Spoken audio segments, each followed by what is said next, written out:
The Old Guard 2 chega 5 anos depois do primeiro, com o mesmo elenco basicamente e algumas novas caras, principalmente o Henry Golding e a Uma Thurman fazendo essa nova vilã da franquia que vai continuar, e fica muito claro que é um filme que vai virar franquia, né? Fica muito claro que The Old Guard tem essa ideia da Netflix de ter outros vários filmes. O gancho ao final deixa isso bem claro, como o primeiro também já deixava, e basta ver se vai fazer sucesso. O primeiro fez um relativo sucesso e eu fiquei até curioso por que tanta demora para esse segundo filme sair. Até porque esse filme já tinha sido anunciado lá em 2021, logo depois do primeiro, que era um filme de 2020, da época da pandemia e tudo mais. E aí, pesquisando, eu percebi que houveram problemas em toda essa produção, né? Claro, a troca de direção que já era esperada, que já tinha sido anunciada desde antes, mas teve set sendo queimado, teve muito tempo de pós-produção. Esse filme foi filmado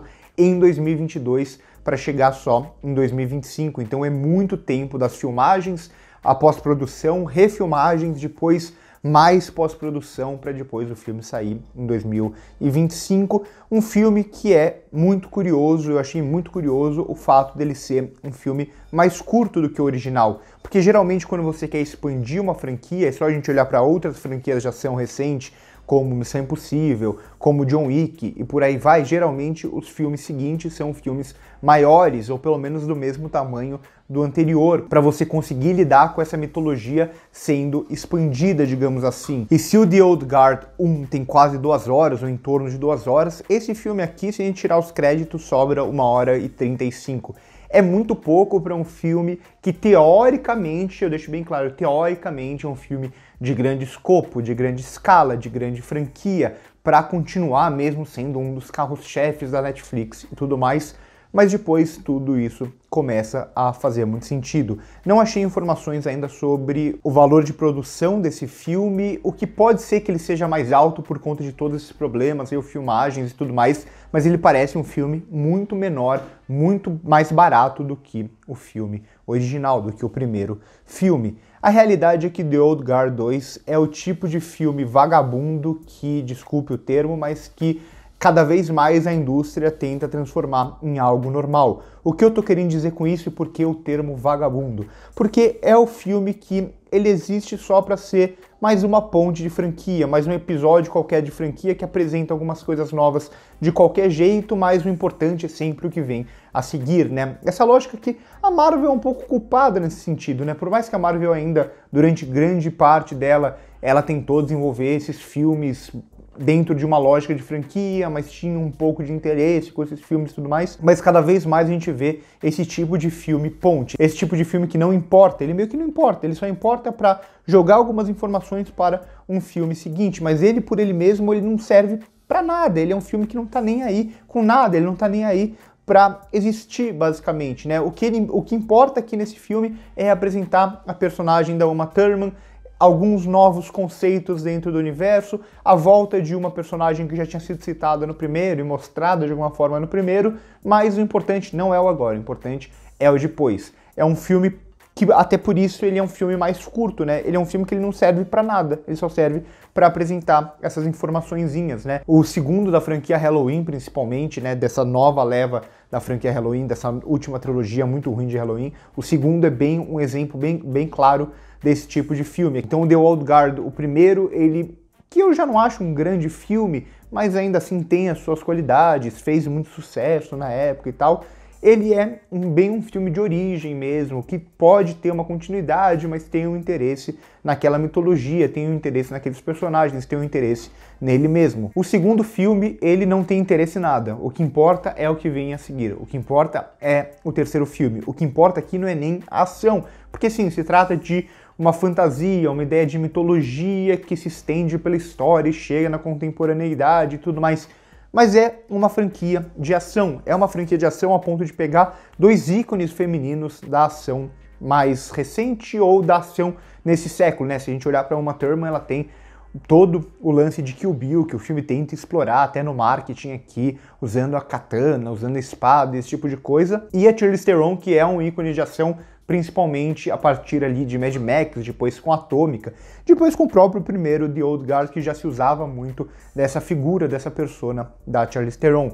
Mas aqui é um filme que não tem interesse algum pela ação. Se a gente pegar o filme inteiro, essa pouco mais de 1h30, se tiver uns 5 ou 6 minutos dedicados às cenas de ação, é muito. E quando se dedica a isso, não se dedica muito também. As cenas de ação aqui são a pior parte do filme, basicamente. Justamente porque é aquilo que eu falei lá no início. É um filme que ele denuncia muito que ele parece um filme barato, parece um filme vagabundo até nesse sentido, de ser um filme com menos valor de produção, menos orçamento. Claro que custos e valor de produção nem sempre batem, né? Às vezes filmes muito caros têm uma cara mais barata. Pode ser que tenha acontecido isso com esse filme, como eu disse, eu não achei qual é o valor de produção dele, ainda não foi amplamente divulgado. Mas se a gente olha bem para as cenas de ação desse filme, elas são filmadas quase sempre daquela forma bem fechadinha, né, em planos muito fechados e rápidos. Então a gente vê uma mão, a gente vê uma personagem batendo na outra, mas a gente não tem uma ideia do contexto, a gente não tem um cenário em volta,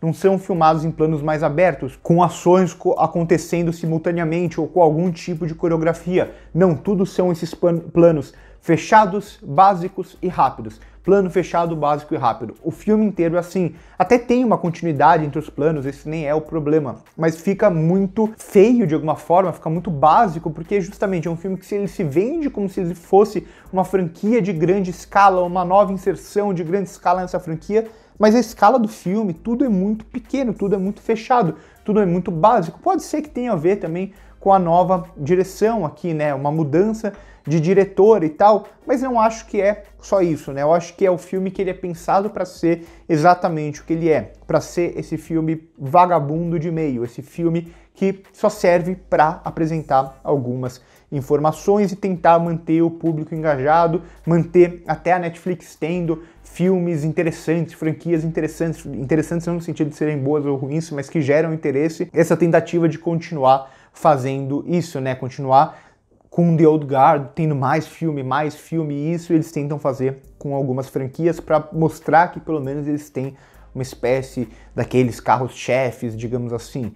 Aqui é um filme que, como eu disse, desde o início ele é desinteressado nele mesmo, né? Ele é desinteressado na franquia, ele é desinteressado nele mesmo, ele é desinteressado principalmente no cinema de ação. É um filme de ação que mal dá para chamar de filmes de ação, porque não tem cenas de ação e quando tem essas cenas de ação, elas são feitas de qualquer jeito, rápida, com planos simplórios e fechados. Resta muito pouco de The Old Guard 2. É muito difícil falar de filmes que não têm vontade de existir. Esse filme ele não tem vontade de existir. Os personagens não têm vontade de existir. Se no primeiro filme, por exemplo, tinha uma questão da dinâmica de grupo, tinha muito esse foco na personagem da Charlize Theron, aqui até ela fica meio escanteada, são personagens novos sendo apresentados, é muita coisa sendo jogada dentro do filme, mas nada é muito resolvido, porque o que importa, mais uma vez, é o próximo filme, o que importa é lá na frente. Esse filme ele vira meio que um vácuo, um grande vácuo com algumas informações, mas que, como filme mesmo, ele não se sustenta. Se para você basta um filme ter informações para um filme seguinte, pode ser que você goste desse daqui se você gostar da franquia.